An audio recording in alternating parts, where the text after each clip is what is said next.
Greetings, my fellow YouTubians and subscribers alike. Welcome back to my channel. It's your girl D Green 2.0. I hope you all had a fabulous weekend. I know I did. I actually went to the Talia Wajid Natural Hair Convention here in Atlanta. It was at the, God, I didn't even catch the venue, but it was like a mile away from my house. I was gonna walk, but I had walked my dog earlier that day. It was Saturday morning and it was very hot over the weekend. Walked her. We did a circle around the block and I started sweating. I said, no, I don't think I'm gonna walk. I think I'm gonna drive. So I drove there, got a lot of good products. It was a vibe, y'all. It was a vibe. But before I get into it, please don't forget to like, comment, subscribe, share, and then hit that notification button, all right, if you're interested in getting notified whenever I upload a video. Now, the show. So it was a vibe. I got to see some really good demonstrations on, like, doing hair. There was this lady that she pinned, I kid you not, she pinned like this kinky hair to this lady's hair head. She did like 3 braids and then she did like a pin where it looked like a wig, and it was all bobby pins. So the lady's hair came out beautifully. If you follow me on Instagram, I did like a short little reel. For those that do follow me on Instagram, if you know, I make a reel out of a lot of things and I use really good music. I love putting good music to a background, but if you're interested to check that out, go over there and check that out. So yeah, so she did this pen using all bobby pins, right? And she did it in like 10 minutes. I was like, man, I'm gonna try that. So because I went to said event, I got inspired to rock my hair. Now, this is an add-on, but I'm salt and pepper. So I wear wigs and I do like, when I do my crochets, I hide the salt and pepper because I don't want to dye my hair. I haven't found a dye that I'm comfortable with. I try to do no chemicals. So, I finally decided I'm just going to embrace the salt and pepper because this is naturally how I looked, My late husband enjoyed it because he is an X-Men fan. May he rest in peace. He loved him some Storm. And so he would tell me, like, you better not dye your hair. I love it. And it just worked out. So he helped me appreciate me aging gracefully and accepting me for who I am and not necessarily having to modify that, for someone else. And we'll discuss that a little later in the episode because, modifications were a theme throughout this episode and, the reckoning with that. And oh, speaking of all of that, I did run into Portia at the event. Portia and Sway. So I think they are serious because they're not recording. I didn't see any cameras with them.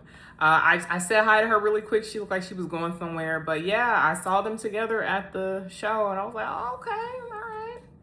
And then, of course, whenever I do things, because I'm a woman in her 40s and I don't got time to be standing around.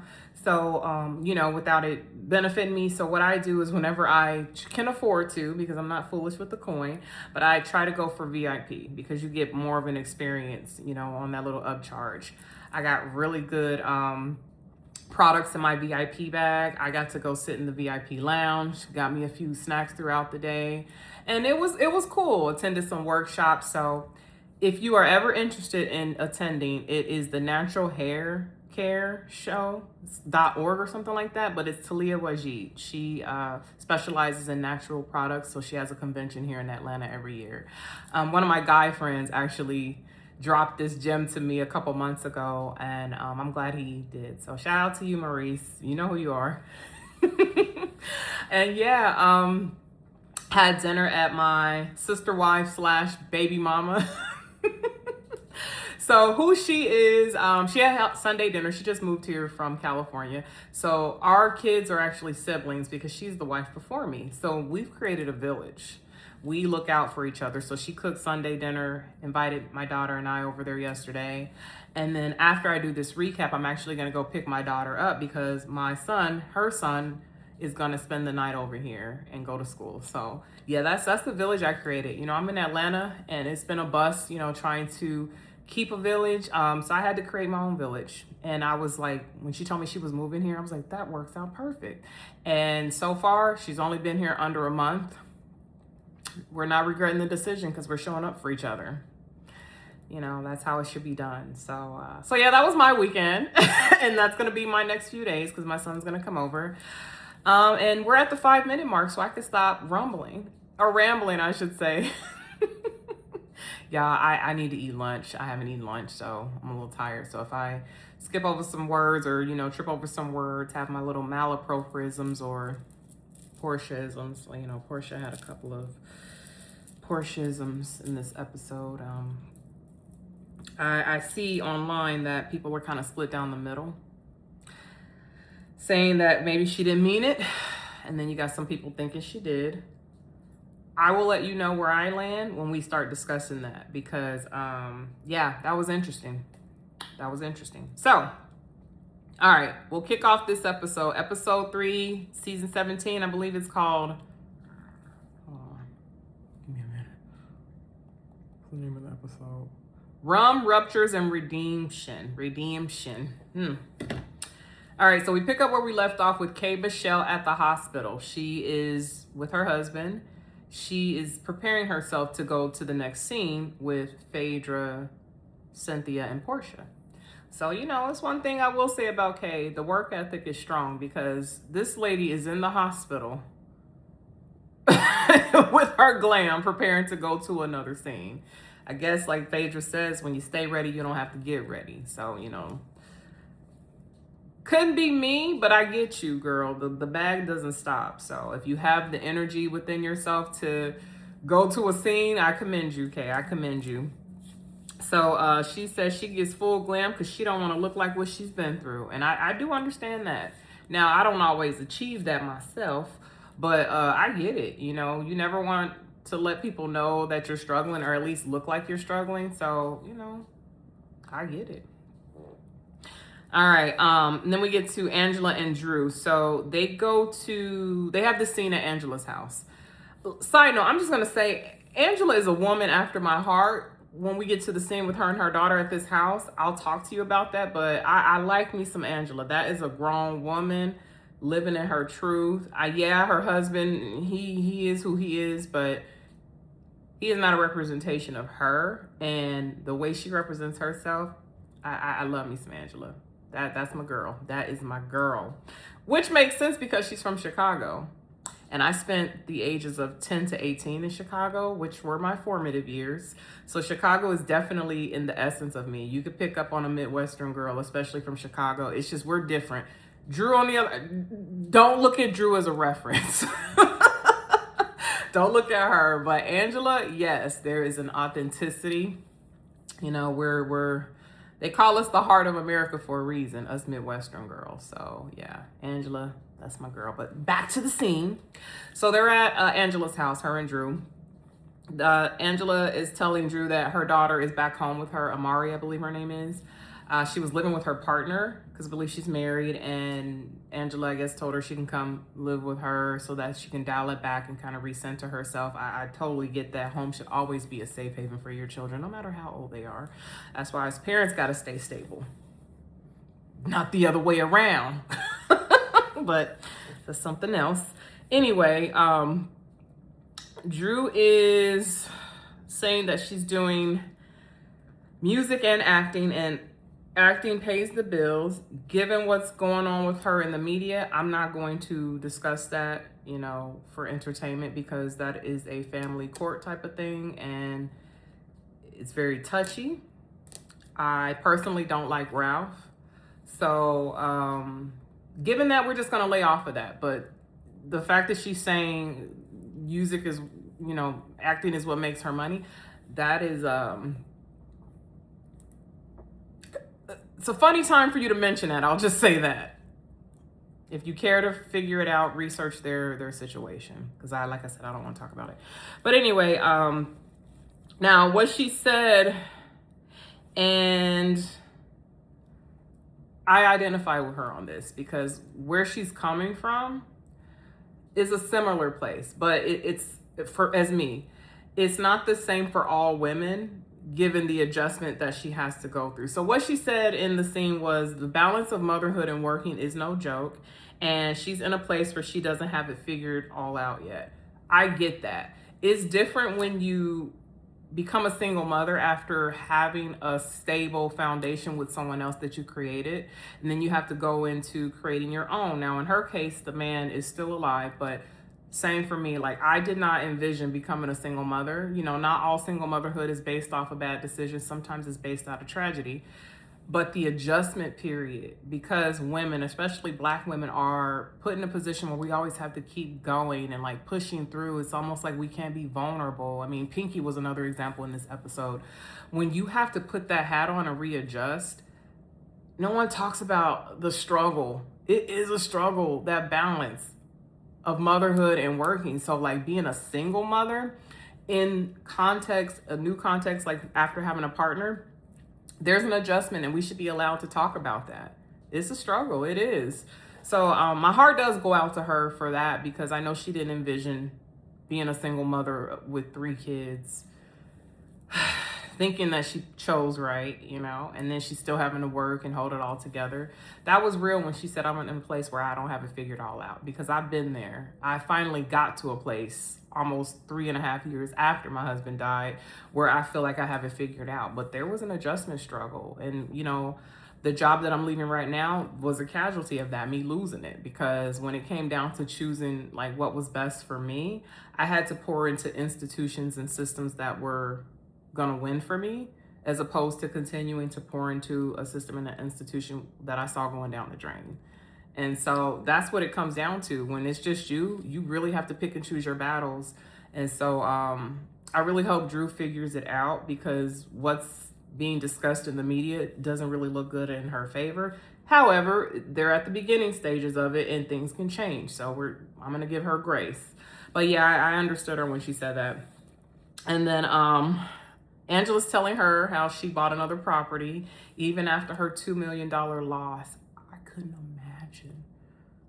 imagine, because I understand Angela. I got into real estate. I'm in real estate right now. And my first investment property that I bought back in 2024, didn't really think it would be so financially stressful on me. And, you know, like she said, you know, you give up and start over. I almost gave up. So I commend her for, you know, not being afraid to get back in there and buy a property that's on a smaller scale, because we live and we learn. Like, if you don't have anyone that can show you, and you're a person that wants to take chances and live life, you can't sit at home like, you know, oh my God, at the drawing board constantly. You have to make moves, and sometimes you make good moves, sometimes you take risks and you make bad moves. And so Angela is back into it with that. She is taking a chance and betting on herself. So I commend her for not being afraid, even after losing that amount of money, of getting back in and buying a smaller property, because, you know, it's business. So, yeah, I commend Angela. Drew talks about how she's dating. Black is the running lead, and then she researches the word dating. Drew in her research, right? I don't really want to spend a lot of time on Black because they have a scene later, but I don't know. I don't know. It's definitely personal, why I can't look at Black serious. Because when you are a mother that's dating and you've been married before, especially here in Atlanta, dude, there's some stories. Your standards, you have to step back and look at what your standards should be, because they're going to change, because you have to date based on what's best for your kids. You have to date based on where you are in life too. And you have to find a way where you can like healthily fuse everything. And it's not easy, especially when you have like slim pickings.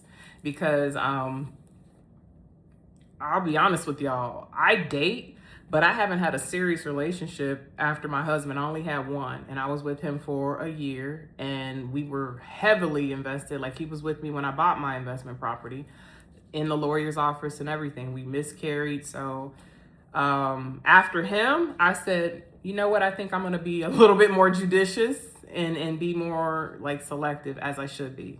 So when Drew is talking about Black, like as a mother myself that's already tried it, I don't know. I feel like the proof is in the pudding. I'll just have to see what Black is made of, okay? Because it's embarrassing to choose someone that people are saying are in other women's DMs. Like, that right there alone disqualifies Black for me, because the way I want to date is I don't have time to be second guessing nor being dishonored by someone where I am trying to pour my heart out to you and open up to you. And I've been through so much and I'm inviting you in my life.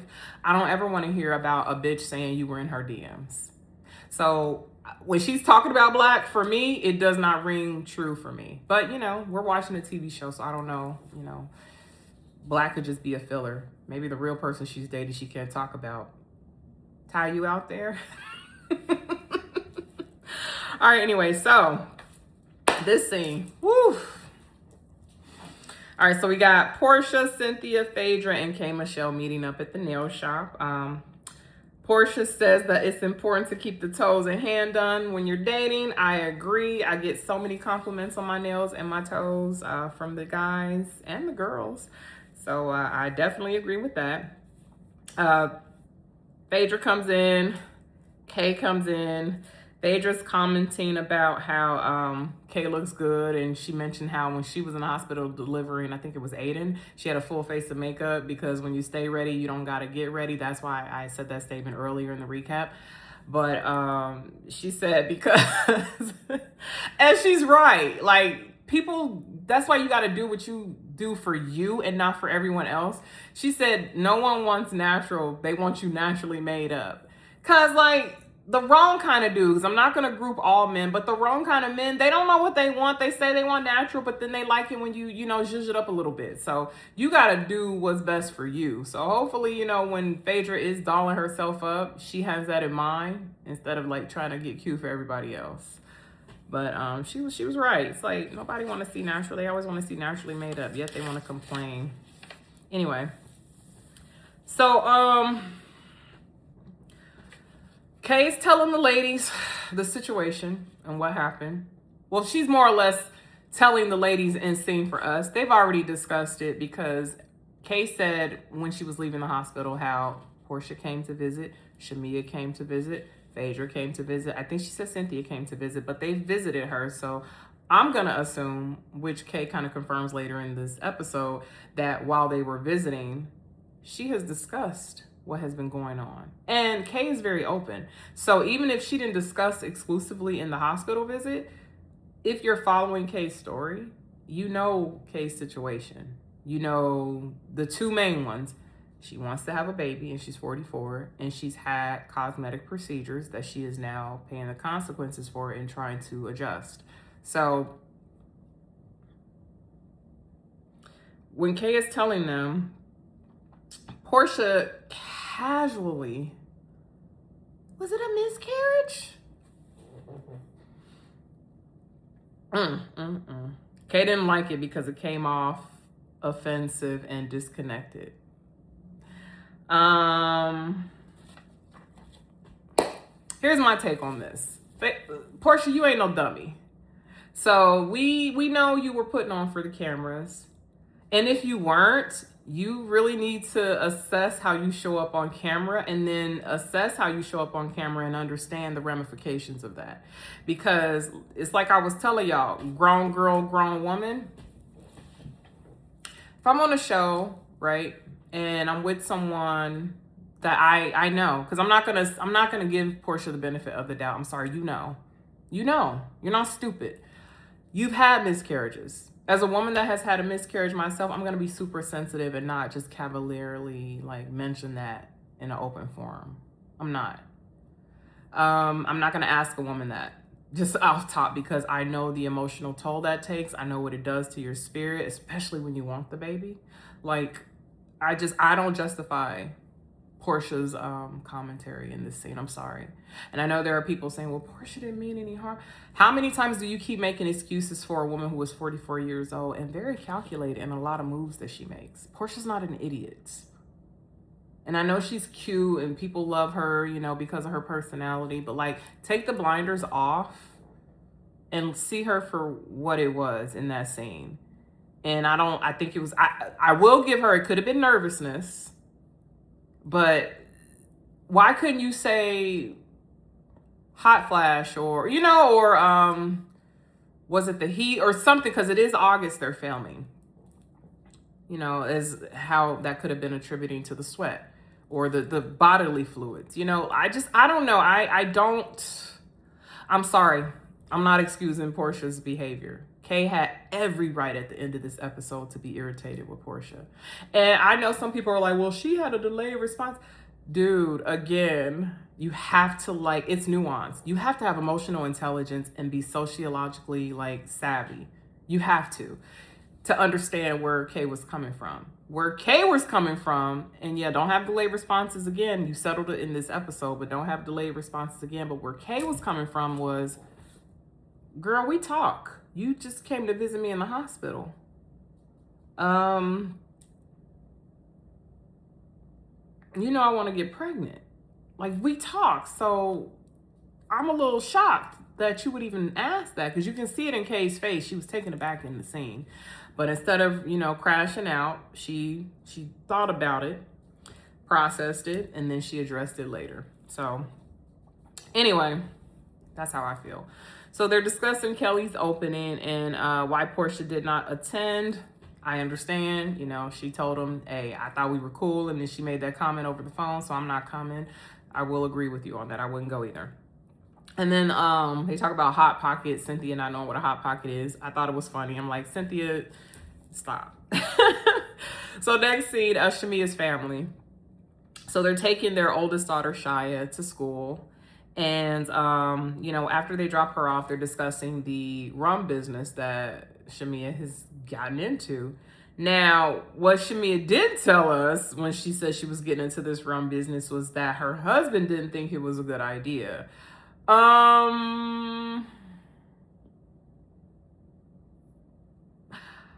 Shamia, maybe you shouldn't have invested in this. We'll see if it turns out well, because there was a scene later that you even confirmed that Gerald, who is her husband, had some good questions and some good insight. And as they flash back to the scene where Gerald was asking the investors or the people that she's investing in this company with, that's actually some shit I would have asked. And I don't have, the accomplishment that Gerald has in terms of business, but I'm building my acumen. And instinctually, you would want to ask about distribution, the costs, importing, if it's market ready, or do we have to invest for it to be market ready? I mean, there's just... So Shamia, I was like, okay, let's hope God and the prayer is on your side, because you had the flags in the form of your husband, who is an accomplished businessman. So, I was like, okay. Because she said Gerald almost shot that down because he wasn't convinced. And then she turned around and just, because her heart was in it, it was her passion, she did it anyway. I hope it works out for you, because I was like, woo. So this scene, Pinky with her lawyer. So she meets with this lawyer to start the process of filing for bankruptcy. She says that when she bought her company back, the $20 million debt, she realized that she had lawsuits. And two of them she mentioned in the scene. I was like, damn, that's the risky part about being an entrepreneur. But you get insurance, you get your LLC, you protect yourself so that they can come after your personal assets. But damn, being sued for playing a fight in a bar, and then being sued because you couldn't use the liquor license because your investor already had a liquor license. I was like, you live and you learn, right? So, this is where I was like, Pinky, I don't know. So, she said that her husband's not involved. He doesn't know, because they do treat their business entities as separate. But there's a red flag going off in me. I understand she respects that her husband is a business person as well. But if you don't feel emotionally safe enough to discuss these things with him, I mean, because that's a person I would, if my husband had a business and I was going through this, he would be the first person, if I felt emotionally safe, though, to talk about this with.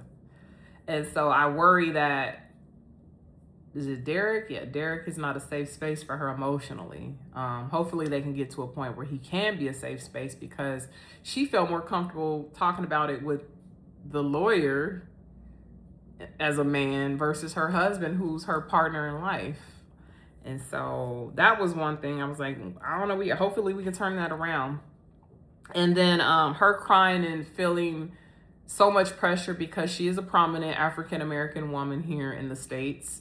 You know, we love Pinky because she's self-made, and she feels like she is disappointing all of us. Like she's carrying the burden for us as Black women. And I understood her and I commend her for that because she serves as a blueprint for accomplishing something that not many of us have accomplished. But with that being said, don't feel burdened and like, you know, defeated because you made a mistake. I'm not going to say you failed because you're still going, but we support you, girl. Well, I do. I can't speak for all Black women because you got some haters out there and some people who can't tell their ass from their feet. But for the ones that get it and we vibe with you, like, no, girl, we support you. We got you. Like, you don't have to wear that burden for us, girl. We wear it with you. So I'm getting emotional thinking about it. I'm like, Pinky, no. So anyway, I put in here, don't carry it for us, girl. We carry it together. All right, so now we got K, Michelle, and Cynthia meeting. Oh, and Pinky. Pinky came in after. So they're discussing Kay's toxic tweets because she went home and thought about the conversation, you know, at the nail shop with Cynthia and Portia and everything, and she just started going off. You know, and we all know how K Michelle is. She's rah-rah. And Cynthia was like, I know it couldn't have been me. I haven't been called a bimbo. She does this thing, Cynthia, where she already has made up in her head like what it is, but she goes through like these series of questions where she's ruling things out. I find that to be quite intelligent. It's like process of elimination. So like she's asking the questions and then, you know, she gets Kay to just flat out say, yeah, I was talking about Portia. And she explained what it was. It's dingbat asked this question, knowing the situation. And I was 100% on Kay's side. Now, okay, I was 99% on Kay's side. The 1% is not saying it in the scene and then discussing it in this scene with Pinky and Cynthia before you've discussed it with Portia. So, but at the same time, it's a process. It's a build-up because it's not like she waited the whole season to talk about this. She talked about it in the same episode. So she redeemed herself with that. Then we get, now I guess Pinky. Pinky has an issue with Miss Phaedra. But before she discusses that, she says that Cynthia is very regal and unproblematic. And then Cynthia came in with the until I'm not type of thing, because that's right. Don't second guess Cynthia. She is unproblematic until she's not. She will get with you. But I guess Phaedra said to Shamia that Pinky eats meat, and Pinky, that does not sit well with her because it's her brand, obviously, and she sits on the board of PETA, so that could have some financial ramifications on her, pain, you know, hit her in her pockets. However, seeing as though Shamia was the deliverer of what was allegedly said, I'm almost thinking, because Pinky said it in the confessional episode 1. You know which comment I'm talking about when she said the only meat that she eats is her husband's. So I was like, maybe Phaedra was telling or saying around Shamia that, like reiterating that in, you know, the fun context that it was. But again, I don't know, because we're dealing with Shamia and we're dealing with Portia. Both are known to be fudgers of the truth. So I was like, okay, Pinky, I get why you're upset, but I hope you're not going to run too hard with that because you got to study the players. Shamia could have misconstrued the message, and Phaedra could have well and have said it because Phaedra does throw shade. That's why they used to call her Shadra. So we'll see. So when they're talking about the tweets, oh, okay, I'm getting a text message. I'm recording on my other phone. So they have a confessional scene where the girls are all responding to K. Michelle's tweet. So you got Kelly saying, you know, responding to the activated. You got Phaedra. She had me cracking up. She's like, well, I don't think she was talking about me. And then Portia actually was funny. She said, girl, you just told me you was in the hospital. Is it the nurse that's being problematic or a bimbo? And I'm like, see, this is why I say Portia ain't stupid. Because Portia, in my opinion, when she's saying that, she's like, damn, you got a problem already? You in the hospital type of thing. So again, Portia, like, y'all, I know y'all love her, but give her more credit than y'all do. The girl is not stupid. Okay? She's maybe a little immature, but she's not stupid. So anyway, so yeah, I talked about this. Oh, okay. So Kay explains her position, basically saying after being in that scene with Kelly and how Portia kind of just sideswiped her with the information, because you know Kay saw it real time. The reason why she was taken aback and then had to think about it was she's like, okay, the way she put Kelly out there, how do I know she wasn't doing that to me? You know what I mean? So that's why she feels the need to have to revisit it, because she's right. Portia does has this way when she's, you know, trying to be shady. That's why Kenya, may we love her or hate her, that's why Kenya didn't see it for Portia, because she clocked Portia like early. She's like, yeah, you play stupid, but you ain't stupid. So anyway, let me see. Oh, okay, so Cynthia tried to explain that it may not be what it is, you know, given her history. I get it, but we'll see. And then Kay asks, what's up with Phaedra? Because Kay's like, basically, Phaedra don't really offer up nothing but giggles and commentary. What's going on with her? And I mean, I used to like Phaedra, but she's right. Phaedra, what's going on with you? Now, granted, you've been on the show as a veteran. You have given us a lot. That stuff with Apollo, that was a lot. However, this is a new day, and if you're going to be on this show, if you don't have anything going on, that's one thing. But if you do have things going on, we'd like to see it. You're on a show, getting paid some money. Entertain us with your reality. And then that's when Pinky goes into the whole, you know, spill about Phaedra and what she said. And I understood Pinky when she said this in this scene. She says, given what she's going through in her life, she needs to make sure these women she's around is a safe space, because she is so tired of being strong. She wants to be able to be vulnerable amongst the women she's around. And I totally get that. Like, I'm telling you, I used to be a lot more cold, and then I became a little nicer, right? And then when my husband died, I really was vulnerable and was like showing up because I'm starting over in a new city. I'm, you know, trying to be present for people. Then I had to take a step back sometime mid-year last year, 2025. Like, why the fuck am I showing up for people, trying to be superwoman when I need to be showing up for my goddamn self? So yes, I am going to pour into a village, but I'm going to pour into a village that's reciprocating the energy that I'm giving. When I tell y'all I was helping out people, like showing up for people, trying to be friends for people, trying to show up as a mom, I asked one thing of one of my friends last year, and she could not show up for me, cut her ass right off. I'm not playing. You know, somebody I was dealing with, I'm showing up for you. You know, I know you dealing with stuff, you trying to readjust your life or whatever, but I'm doing the same thing, bro. You can't show up for me, so I stopped talking to his ass, because I'm not playing. We all go through shit, right? But it takes maturity and understanding that this world is bigger than you.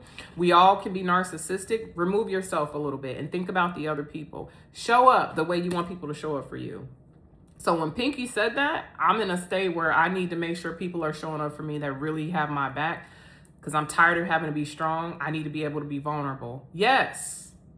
Yes. Let me tell y'all something. If you haven't heard me say it before, we all go through shit. But there comes a time in life where you have to kind of really take a step back and look at everything, and then look at who has shown up for you, and do I show up for them as well? And that'll tell you everything you need to know. So I was telling my sister the other day, I'm intentional this year where it counts. I'm not just giving this energy to anybody. Anyway, so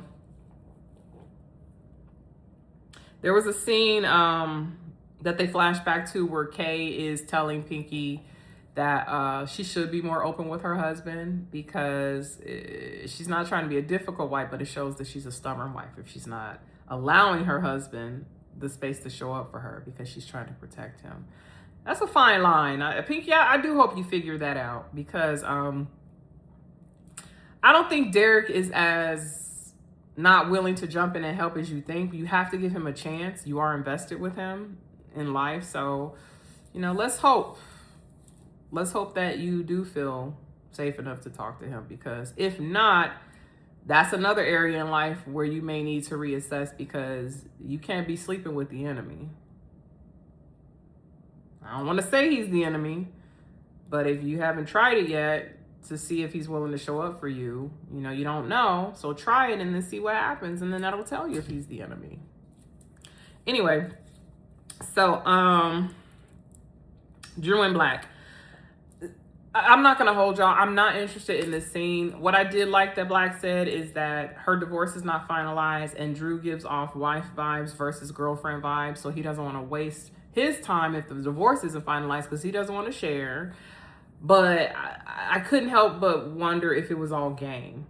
Like I said, I'm very critical now, and not cynical, but the rose-colored glasses are off, and we can't be playing. Like, if you're a certain woman, I'm not a girl in her 20s that has no kids, no assets, none of that shit. Like, I need to really be sure you're going to be that partner for me, because Black strikes me as the type of dude that does not necessarily have the emotional discipline and the dick discipline to really show up for Drew the way that she needs him to show up. The coming in with the shirt off and the glasses and shit is giving off YN nigga cosplaying as a business person. That I'm just picking up YN energy with a lot of charm. So, Drew, be careful. Okay, that's all I'm gonna say. She's happy, I'm happy for her, but look, no, we gotta do better when we got kids, y'all, okay? So anyway, Angela and her daughter Amari at this house. When I tell you, there was a part in that scene where Amari was like asking Angela some genuine questions. I love the relationship that they have. She's showing her this house that she bought in Decatur, single family home. Took me back to when I bought my first investment property, y'all. It looked a mess. It did. But the intention was I wanted it to be duplex ready. So the previous owners had already started putting money into it, but it wasn't quite done. It's in Hammond Park off of Cleveland Avenue. Not the best, but I saw the dream. And, I fixed it up, but I see where Angela was going, when she got this place. She's like, maybe I'll scale down and, put it in, because after all the losses I suffered in 2024, this is going to be my win. And that's where I was like, I get where she's coming from, because I bought my investment property in 2024 after suffering losses in 2023. And then I had another loss, 2 losses actually happened in 2024, because my partner I was with, he and I were supposed to be working on this together, and then we got pregnant and miscarried. And then when he and I broke up at the end of 2025, I said, no, these projects have to win. So I continued to invest in the property. I still had hope. I had to make it work. But then what I also ended up doing was turning my primary home into another rental property, because I was like, no, I don't need to live there. So like, if you keep at it, like, it picks up. So when she said that, I said, I get it. Her daughter's not going to understand that. I mean, I love their open relationship. I just didn't like the way she asked on camera, because it was when she asked that question, and I'll say it, are you doing this to prove something, or is it for money? And then Angela was like, fucking Amari, or something like that. Damn it, Amari. And like, she started tearing up, because that conviction is basically what she said. This is gonna be a win. I had too many losses, and I'm gonna focus on making this win. Like, I cried when I watched that scene, because I was like, I get you, Angela. And yeah, love your daughter, but she may not be the best person to have on this journey with you, because she don't get it. You protect her, That's what I mean by, in Pinky's case, having a village that can show up for you the way that you need them to when you're dealing with so much stuff. Like, I really wish Angela showcased like a broader like range of friends. Like, I would love for her to have friends, because I had to go through it myself. Like, I would call my sisters and stuff and talk about it here and there, and my best friend in California, but I didn't really have a village here in Georgia when I was picking that up. So I wonder if Angela has that, because Amari ain't it. She is not it. So anyway, we'll breeze through this. Shamia's meeting with the investors about her rum business. She wants to make it peach flavored. She wants the bottle to be designed after the shape of her butt. She finds out that peaches are going to cost too much to import to Grenada. Okay, yes. Hello. And she even said it in the scene that maybe Gerald had a point. So I'm not going to rub salt in the wound, in my recap. I hope it does work out for you, but we say we want men that lead.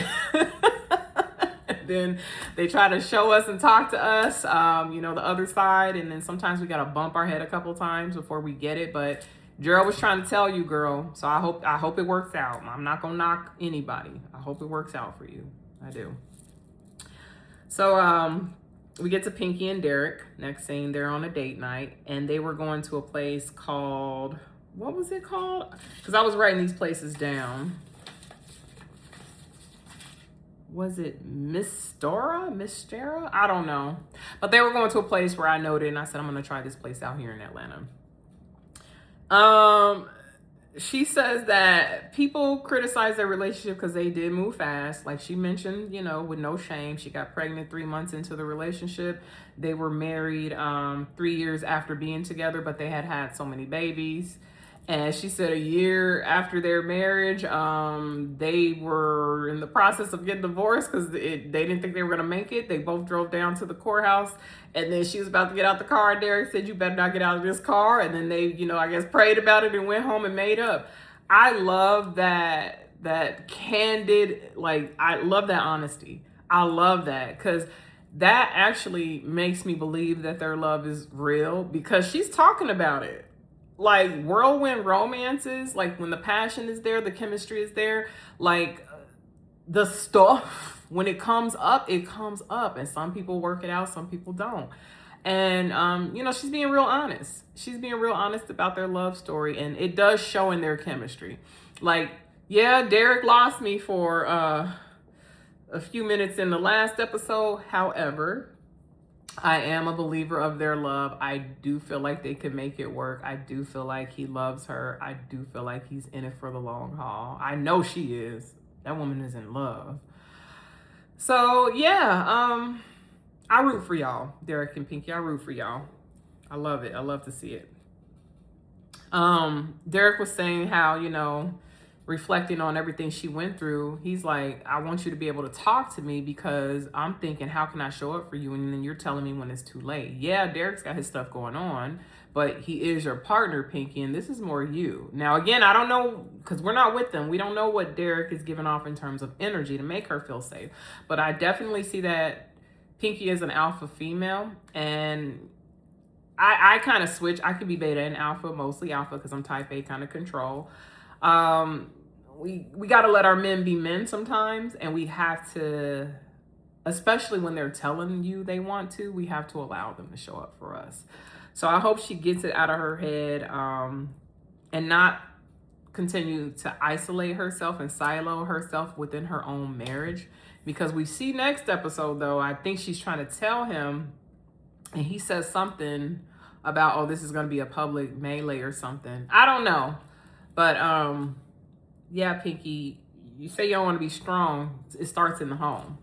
If you don't want to continue to be strong, tell your partner and then see how he can cover you. It may not be financial, but he may have a strategy, a strategic mindset. He may have access to people that can help you because it sounds like y'all don't mix your business.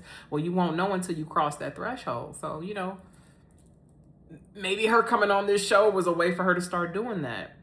I don't know, y'all. I root for them. I do.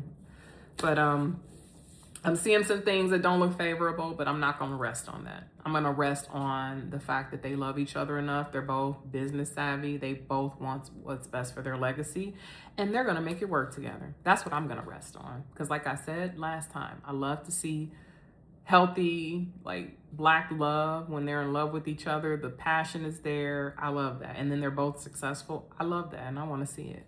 So in order for us to see that, we have to speak into it. And that's what I'm going to choose to do, is speak into it. So Derek and Pinky, you guys are my prayers.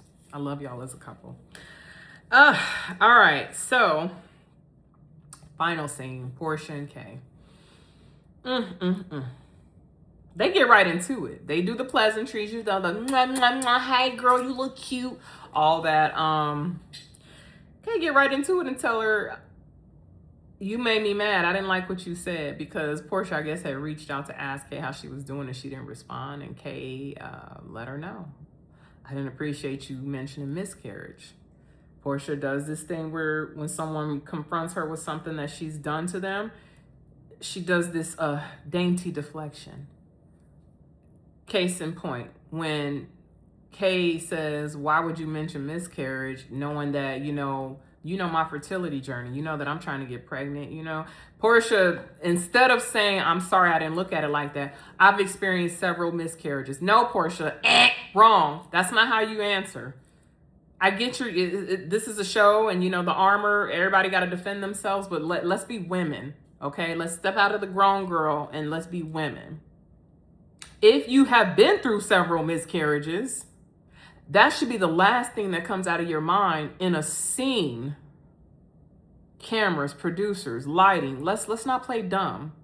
So the fact that you went on the immediate defense, which you always do, raised more of a red flag for me. Why I can never trust Portia as a viewer. I can't.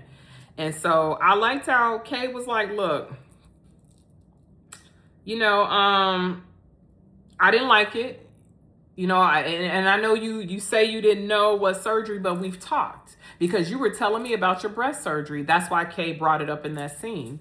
So bottom line is, you can't feign ignorance, Portia. You know, maybe you were nervous and you forgot, but you knew. You knew what kind of surgery I was dealing with. So I'm sorry. Portia loses this one, y'all. I'm sorry for me. She loses this one. And I have seen mixed fodder, but no, we're not doing that. So, you know,